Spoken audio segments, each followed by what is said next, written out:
Viskas. Žinok, video jau on. Puiku. Nu tai ką, mielos ponios, norite sužinoti. Kas yra mūsų svečias šiandien? Tai šiandien mūsų svečias yra mano sesė, kuri atvyko pas mane į svečius. Jau 100 kartų. Jau 100 kartų. Nes jinai žadėjo, kad kai aš persikelsiu iš Pietų Karolinos į Kaliforniją, jinai atvažiuos bent 3 kartus per metus. Tai va taip ir daro. Tai tau taip patinka Kalifornija, taip? Raganų miestas, San Franciskas.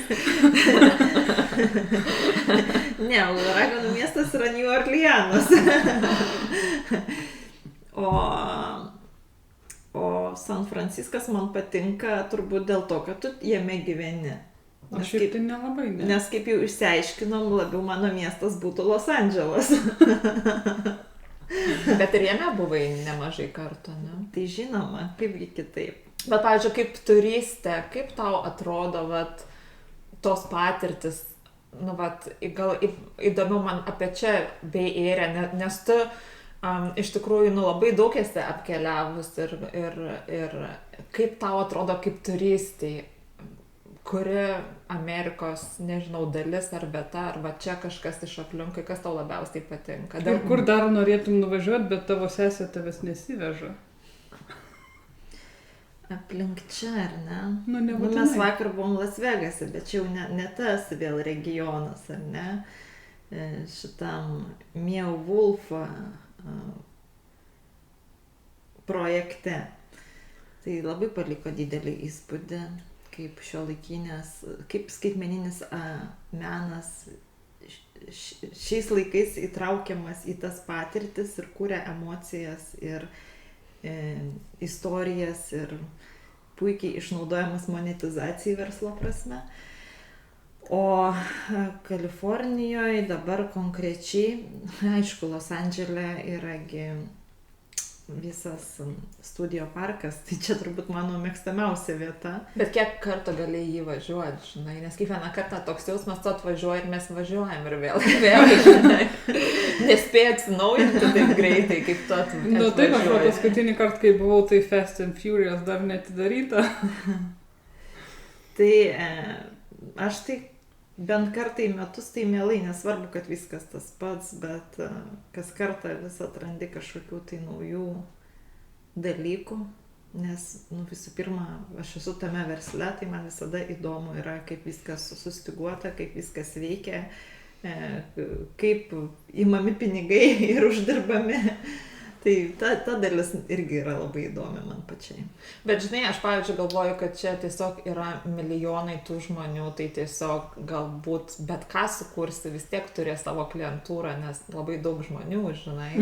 Taip, nes pagalvok, va net čia pas mus, tai tu visur yra waitlist, visur tu gali blogiausią kokybę daryti ir vis tiek pas tave visi eis, nes... Bet tu per vieną kartą, kol visi milijardai praeis žmonių, o ką kitaip daryti, nu... Bet iš tikrųjų, kaip nuostabu yra kurti čia tokiem žmonėm kaip aš, vat kažkokius atrakcionus, pramogas, nes, nu, tau nereikia kažkaip įtikinėti, dėti pastangų, kad pas tave ateitų, nes, nu, tu jau turi didžiulę masę žmonių, o jeigu dar produktą gerai padarai, tai nu, čia jau garantuotai turi veiklą normaliai vykstančią.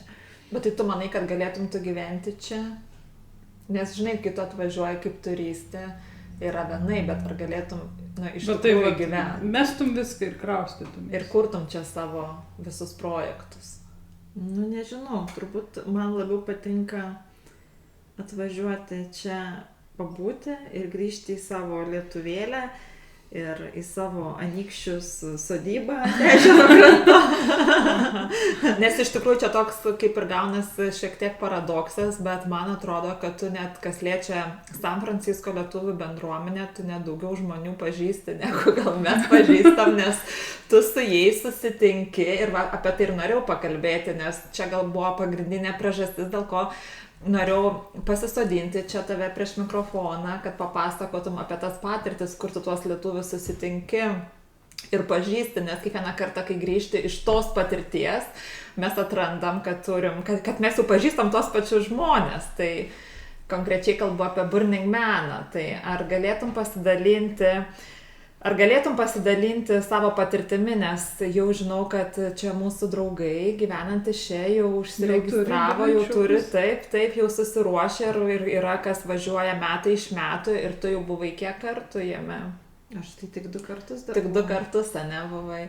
Tai nes aš žinau, kad pasižiūrėjau statistiką iš tikrųjų, kad apie 70-80 tūkstančių žmonių važiuoja į Burning Maną. Tai tiek daug. Ir tik apie 20% yra pirmakarčiai? Ne JAV, ne JAV gyventojai ir ne iš kitų šalių, labai mažas procentas iš kitų šalių realiai, žinai.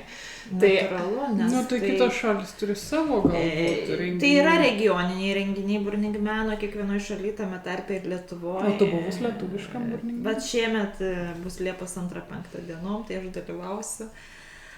Bet, tai, kaip sakant, tai reikalauja pakankamai pinigų, kad atvykti tą festivalį, nes prisideda skrydžiai, automobilio nuoma, visa įranga, ką reikia nusivežti, nes realiai tu gyveni daugiau negu savaitę dykumoje, tai tu, jeigu jau ko nepasimsi, tai jau, kaip sakant, reiks ieškoti bendruomenės pagalbos. Tai, o kaip tu iš vis, kad gal, kaip atradai, tai, žinai, visi čia žino Burning Maną, bet kaip tu nusprendai, kad jau laikas tau važiuot? Kas tave paskatino? Kad jau šie metai yra metai. Neteina, supranti. Visą laiką iš tolo žiūrint, tai atrodė kažkaip labai sudėtinga, nes tu turi turėti, bent jau kažkokios bendraminčius, tada turėti pinigus, už ką atvažiuoti ar ne, ir, aišku, ir tą visą informaciją apie tą festivalį ir ko reikia ir kaip reikia. Tai čia iš tikrųjų man labai padėjo ta pati jūsų bendruomenė. Nes realiai, kai tu mane suvedei su žmonėmis, kurie jau yra tame, tai labai greitai tada viskas tapo daug paprasčiau. Bet tai kaip pagalvoji, kokią gerą mes čia bendruomenę turim, ne? Fantastika. Taip, nes realiai tai viskas yra rekomendacijos, ryšiai ir pažintis. Kaip tai beskambėtų, bet čia yra gerąja prasme. Raktas. Tau užtenka žinoti vieną žmogų, kuris ten buvo, ar kuris yra kažkaip susijęs su tuo ir tada tave jau labai lengvai ir greitai įtraukia į visą tą bendruomenę. Tai čia nėra taip, kad čia man reikia kažkaip tai pažinoti kažką ir tada jau čia kažkaip ten sunkiai aš pakliūsiu. Čia yra viskas labai lengva, tiesiog reikia apie tai komunikuoti, pasakyti, kad nori ir viskas labai greitai įvyksta.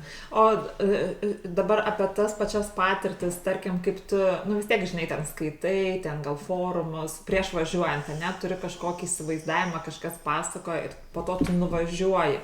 Ir aš žinau, kad pirmą kartą, kai važiavai, tai tau dar taip pasisekė, kad buvo tobulas oras, ne? O tu buvai tam blogam ore? Taip, tai čia buvo tas. Bet, tarkim, kiek realiai skiriasi ta patirtis nuo to, ką tu įsivaizdavai ir iki to, ką tu patyrei? Tai būtent pirmas kartas ir buvo tas blogas oras. Ai, tu pirmą kartą. Tiksliau, tai buvo pusę laiko gero, paskui buvo blogas oras, tai aš gavau, maksimalią patirtį, kokią buvo galima gauti pirmą kartą ten atvykus. Jau 2 metais jau buvo viskas labai tobulai, idealiai ir taip kaip įsivaizdavai. Kaip net negalėjai įsivaizduoti idealiai. 2 metais važiuoti buvo žymiai geriau, nes tu jau žinai, kur važiuoji, apie ką važiuoji, ką pasimti ir esi tinkamiau pasiruošęs ir geriau planuojasi savo gyvenimą tenai. Nes pirmą kartą atvažiavus, tai akis plačios, atrodo, tas yra FOMO efektas, kur tu bijai kažko praleis, nors realiai ten neįmanoma visko pabūti, net 5 procentų turbūt neįmanoma visko pabūti. Ir atrodo, nėra kada miegoti, visą parą reikia kažkur dalyvauti, kažkaip tai visur kažkur pamatyti ir kaip čia kažko nepraleisti. 2 metais jau tu žinai, kad reikia kažkokio tai grafiko, kad būtum gyvybingas, reikia skirti laiko miegui, žodžiu, reikia pasirūpinti savo fiziologiniais poreikiais ir tada ir ta patirtis tada kokybiškesnė, labiau įsitraukia, labiau atsirenkia tai, kur yra labiau apie tave, o ne visur iš eilės eini. Tai aš manau, kad su kiekvienais metais ta patirtis bus geresnė. Tai šiemet važiuosi? Šiemet, kadangi dabar atvažiavau, tai šiemet neturiu plano važiuoti, nes turiu labai darbų Lietuvoje, bet manau, kitais metais aš vėl sugrįšiu. Tai bet šiemet, jeigu važiuosi lietuvišką. Tai jo, tai būtent aš nesu dalyvavus tokiam oficialiam lietuviškam būtent Burning Man. O lietuviai senai daro? Tiesą sakant, nežinau, bet turbūt jo yra. Kažkaip kaip skiriasi, tikriausiai labai skiriasi. Man irgi skiriasi. labai įdomu, aš pavyzdžiui, žinau, kad tarkim, kai dar aš gyvenau Lietuvoje, tai tikrai Burning Man nebuvo. Arba, aš gyvenau po Akmenu ir nieko nežinau. Ten aš pati nežinojau, realiai, kaip pasakyti, pirmiau atvažiavau į Ameriką, ar ne, o tik tada atradau, kad dar Lietuvoje ta bendruomenė tokia yra, kuri daro tai gal tas regioninis. Ir daro. Pernai buvo, bet tokia uždarai bendruomeniai, ne su bilietais, tai pernai aš dalyvavau ir tikrai buvo labai smagu, nors buvo ten gal kokių 300 žmonių renginys.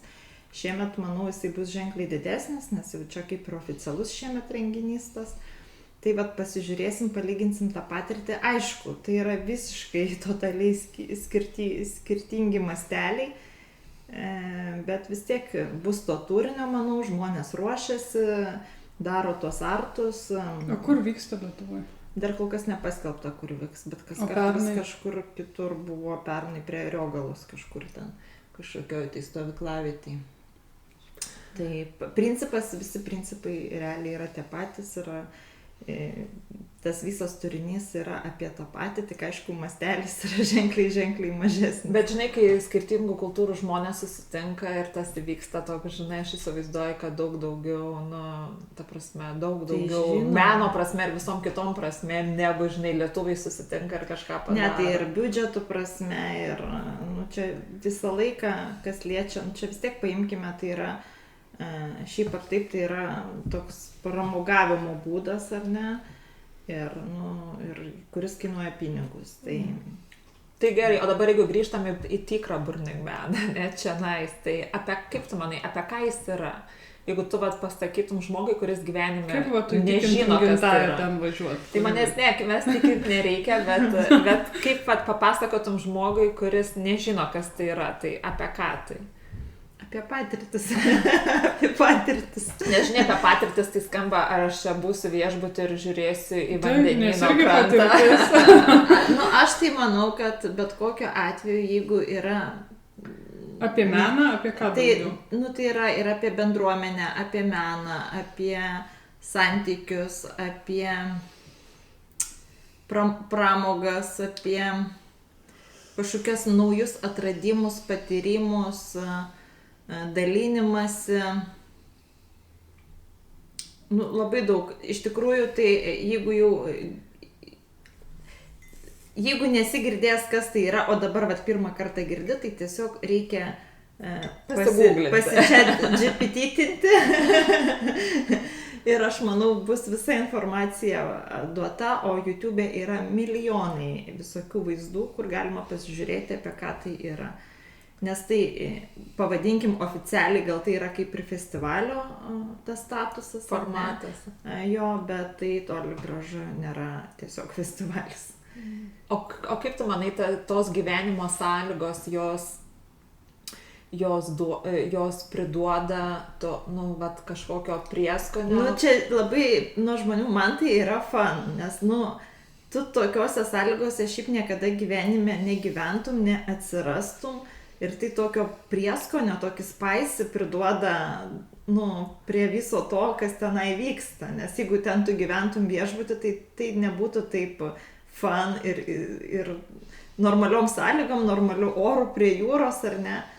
Tai koks ten pas jūs yra Coachella, kaip ten tas festivalis vadinasi. Tai gal ten labiau apie kažkas tokio būtų toks biški labiau O čia toks su spicy prieskoniais yra visas šitas, kaip sakant, renginys ir man tai labai patinka, kad yra tos sąlygos, kad neprognozuojamas oras, kad tu esi dykumoj, toks biški tokia apokalipsė, net ne biški, nes realiai tu visą savaitę gyveni be pinigų, tokiom visiškai kitoj bendruomeniai, kur realiai taip nebūna gyvenime.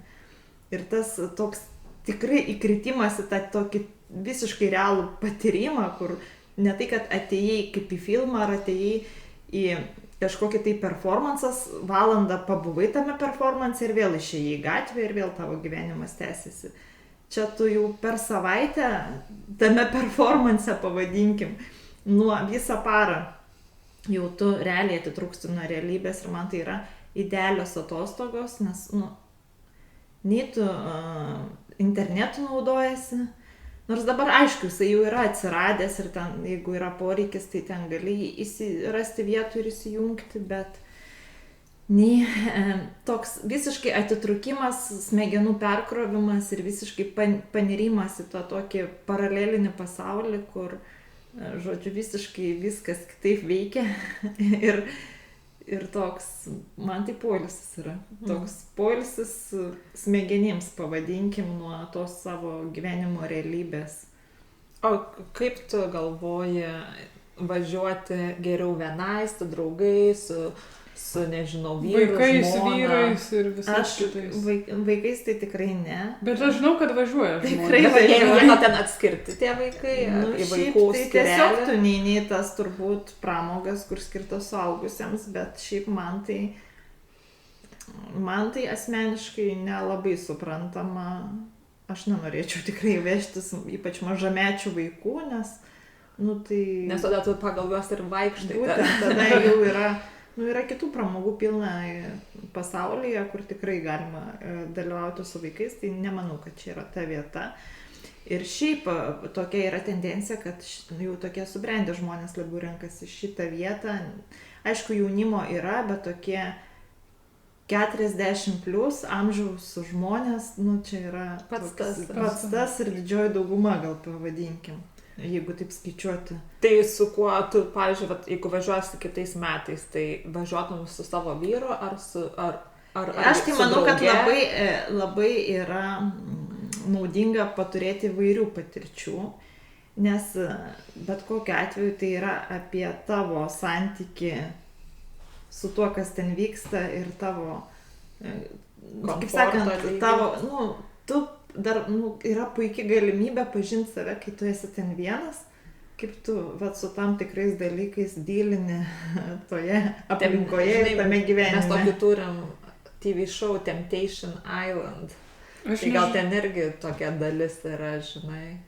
Aš nežinai. Oi, ten tai turbūt visko yra.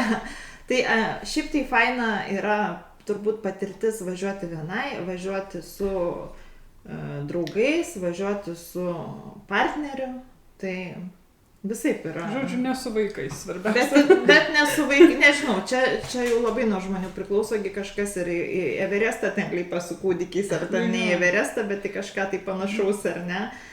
Tai čia, kaip sakant, kiekvieno išprotėjimo lygis. O kiek, pavyzdžiui, tu prisimeni, koks biudžetas, jeigu iš Lietuvos važiuoji, kokio reikia biudžeto? Labai, žmogui iš Lietuvos, ar tai atrodo labai toks neįveikiamas? Šiaip žinau, kad biški kainos keitėsi šiemet, brango viskas, bet taip apie 4000 eurų. Su skrydžiu iš Lietuvos? Ar tik tais čia pats? 4, 5, bet aš nenuomavau mašinos, nes, kaip sakant, turėjau iš kur pasimti. Ir nenuomavai čia turbūt nieko atvykus. Jo, žodžiu, reikia geriausia turėti Kalifornijoje draugų ir pažįstamą, ne? Jo, bet jeigu neturi, tai, aš manau, kokie 5-6 tūkstančiai nepamaišytų, jeigu taip sakant. Ir dar, aišku, labai priklauso, kokioje tu esi stovykloje tenai.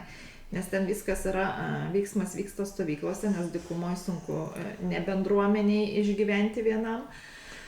Tai aš renkuosi lietuvių stovyklą, kuri jau yra viena seniausių lietuvių stovyklų, turbūt seniausia.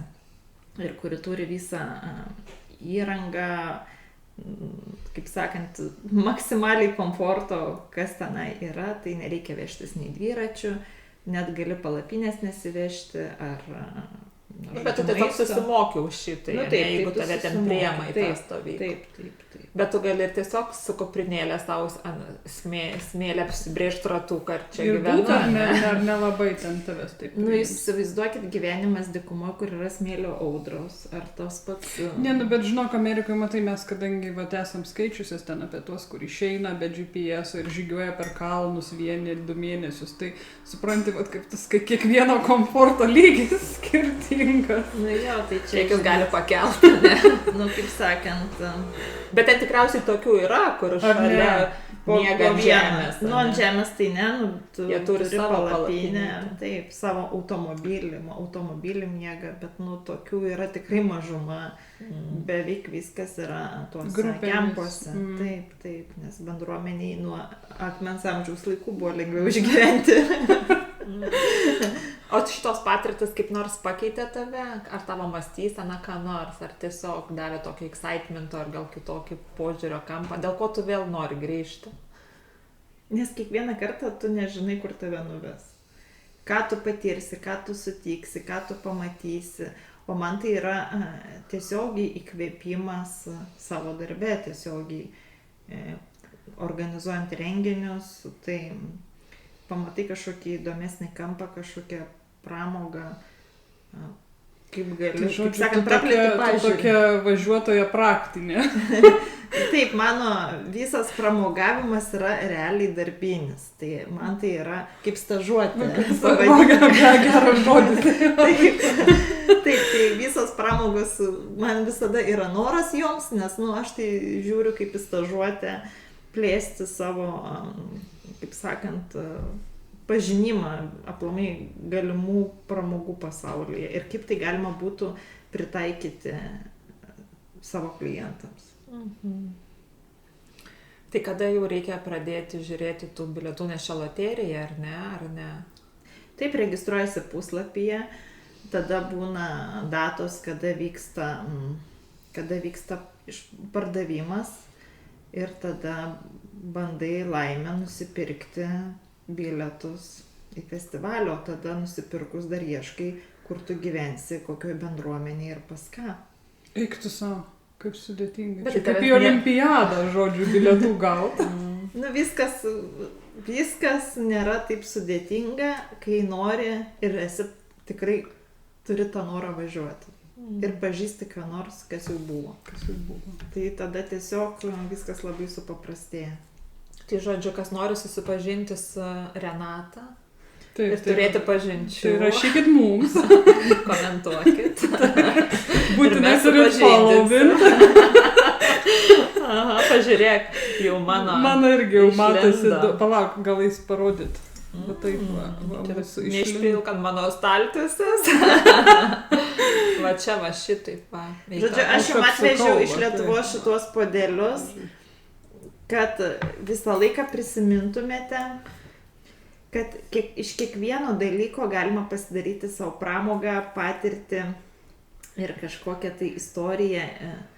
Tai čia jums istorija apie 2 laputes kūmutes, mėgstančias pašnekėti. Ir pagert kavos. O ko jūs tokiom gailiom akytėm žiūri, jos nori skanuko? Čia jau nuo jūsų priklauso, kaip jūs jas matote. Jo. Tai va, kad ir net ir puodelis gali būti įdomesnis. Tai ačiū labai. Tai gerkit kavelę, plepėkit ir gerų jums pašnekovų. Kur visiems reikia važiuoti? Į New Yorką, aišku.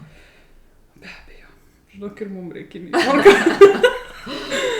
Nes New York'e yra visą laiką faina. Sleep No More projektas. Tai aš 2 kartus jame buvau. Kas tas yra? Ten sunku papasakot, kas ten yra. Tai yra performances, teatras. Kuriame tu tampi dalis jo. Tai vyksta istorija prie 5 aukštus vienu metu.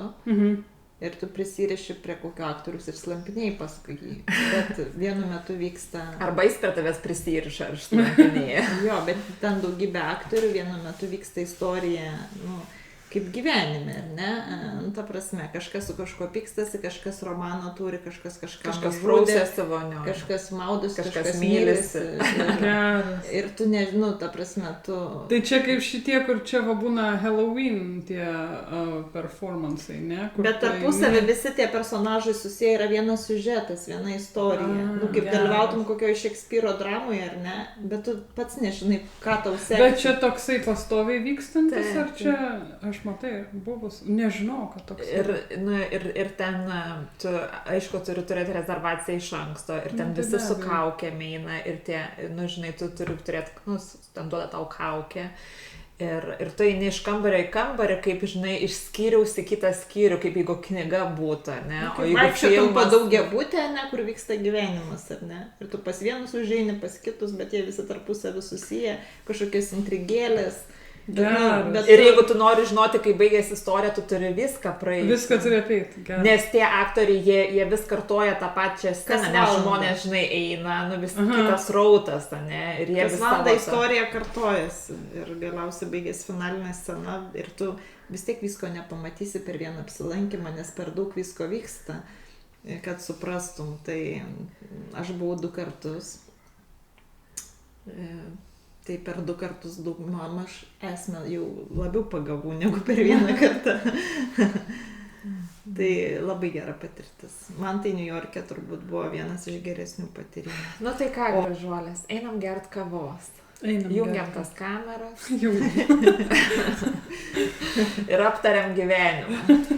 Aš nusipirkau amerikietišką puodelį, man patinka amerikietiški puodeliai, nes ta kava atrodo niekada jame nesibaigia, o jeigu ir baigės, tai ne taip greitai kaip visuose kituose puodeliuose. Ir man labai patiko, kad aš esu saldi uoga, nes aš, taip sakant, ir noriu ją būti.